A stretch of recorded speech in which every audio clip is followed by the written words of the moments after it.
আমার জীবনের শেষ সম্বলটাও শেষ হয়ে গেল। এভাবেই ফেসবুকে ভাঙা হৃদয় নিয়ে লিখেছেন অদিত কর।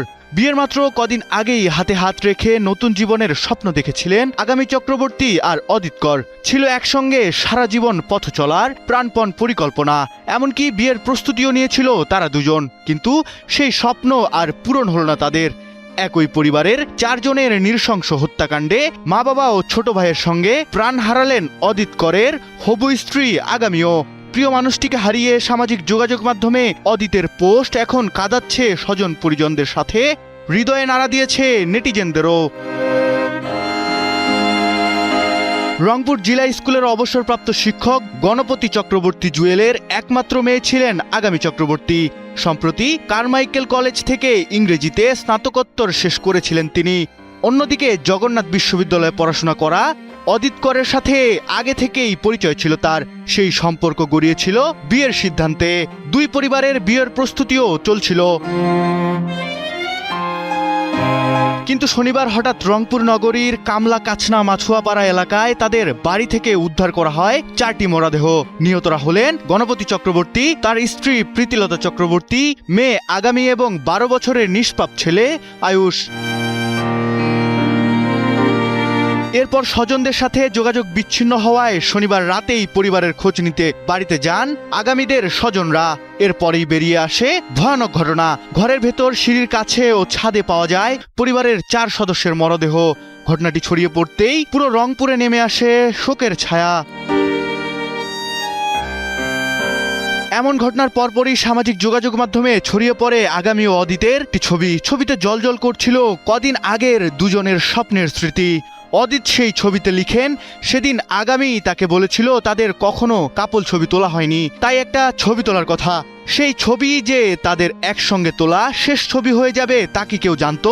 হত্যাকাণ্ডে প্রাণ হারানো হবু স্ত্রীকে পাশে রেখে ফেসবুকে অদিত লিখেন, আমার জীবনের শেষ সম্বলটাও শেষ হয়ে গেল। চিন্তা করো না আগামী, আমি তোমার সাথে ছিলাম, আছি, থাকবো। পরে অদিতের এমন আবেগঘন পোস্ট সামাজিক যোগাযোগ মাধ্যমে ছড়িয়ে পড়ে। হবু স্ত্রীকে হারিয়ে স্বামীর এমন আবেগঘন পোস্টে অসংখ্য মানুষ শোক ও সমবেদনা জানায়। শুধু সামাজিক যোগাযোগ মাধ্যমেই থেমে থাকেনি বিষয়টি। জিলা স্কুলের সাবেক শিক্ষক গণপতি চক্রবর্তী এবং একই বিশ্ববিদ্যালয়ের 5ম শ্রেণীর শিক্ষার্থী আয়ুষ সহ মা ও বোনের মরদেহ উদ্ধারের ঘটনায় হত্যাকারীদের গ্রেপ্তার ও দৃষ্টান্তমূলক শাস্তির দাবিতে বিক্ষোভ করে রংপুর জিলা স্কুলের শিক্ষক সহ কোমলমতি শিক্ষার্থীরা।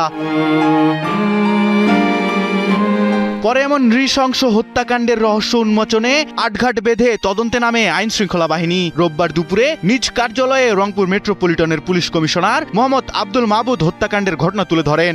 এ সময় ঘটনার বিবরণ দিতে গিয়ে কেঁদে ফেলেন পুলিশের কমিশনার।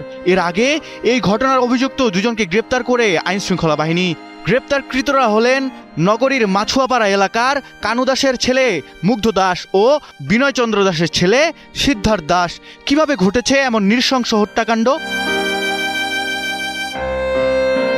পুলিশ জানায়, দুজন খুনি মুগ্ধ ও সিদ্ধার্থ পাশের বিল্ডিং এর ওপর দিয়ে নিহত আগামী চক্রবর্তীদের ছাদে আসে বৃহস্পতিবার ভোর রাতে। এসে দুজন ছাদে বসে ইয়াবা সেবন করছিল।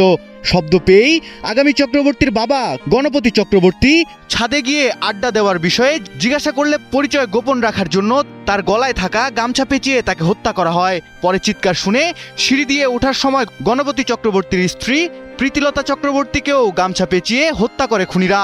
এরপর মায়ের চিৎকারে এগিয়ে আসে প্রার্থী চক্রবর্তী, তাকেও গামছা ও রশি দিয়ে গলায় পেঁচিয়ে হত্যা করা হয়। তারা দুজন সম্পর্কে মামাতো ভাই। ওই ছাদে বসে তারা ইয়াবা সেবন করে। আসামিরা তাদের পরিচয় প্রকাশ না করার জন্য, সমাজে তাদের যেন পরিচয় প্রকাশ না হয়ে যায়, তাৎক্ষণিকভাবে ওই স্যারের গলায় যে গামছাটা ছিল সেই গামছা দিয়ে পেঁচিয়ে উনাকে সেখানে হত্যা করেন। শব্দ শুনে গণপতি চক্রবর্তী স্যারের স্ত্রী প্রীতিলতা চক্রবর্তী ওরফে ভোলা উনাকে সিঁড়ির মধ্যে হত্যা করেন। শুধু তাই নয়, তদন্তে বেরিয়ে আসে আরো চঞ্চল্যকর স্বীকারোক্তি।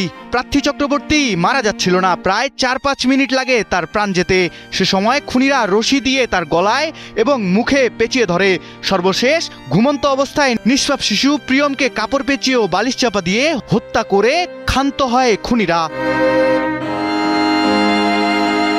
পরে এমন হত্যাকাণ্ডের ঘটনায় গ্রেপ্তার 2 যুবক আদালতে নিজেদের দায় স্বীকার করে জবানবন্দি দেয়। জবানবন্দি গ্রহণ শেষে তাদের কারাগারে পাঠানোর নির্দেশ দেয় আদালত।